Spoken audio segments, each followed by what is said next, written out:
حضرت عمر رضی اللہ تعالیٰ عنہ کا دور آئے، دیکھتے ہیں مسجد نبی صلی اللہ علیہ وسلم کے اندر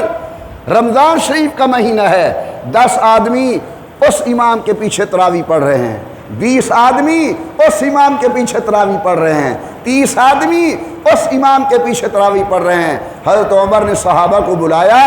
کیا بہتر ہوتا اگر ہم ایک امام کے پیچھے تمام صحابہ کرام کو جمع کر دیں۔ یہ مسئلہ یاد رکھنا، 20 یہ بھی حضور سے ثابت ہے،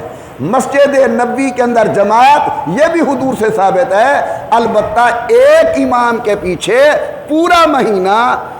باقاعدہ نماز تراویح کے اندر مکمل قرآن کریم ختم کرنا، یہ حضرت عمر رضی اللہ تعالیٰ عنہ کی سنت ہے۔ اب امیر عمر نے یہ شروع کیا، عثمان غنی نے قبول کیا، علی المرتضیٰ نے قبول کیا، حضرت حسن نے قبول کیا، جناب حسین نے قبول کیا، حضرت عائشہ نے قبول کیا، اہل بیت رسول نے قبول کیا،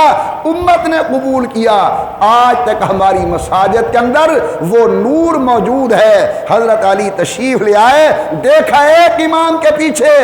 صحابۃ الرسول اور دیگر لوگ تراویح کی نماز پڑھ رہے ہیں، مسکرا کے فرماتے ہیں نور اللہ قبر عمر کما نور مساجدنا، اللہ عمر کی قبر کو اس طرح منور کر دے جس طرح اس نے ہماری مساجد کو منور کر دیا ہے۔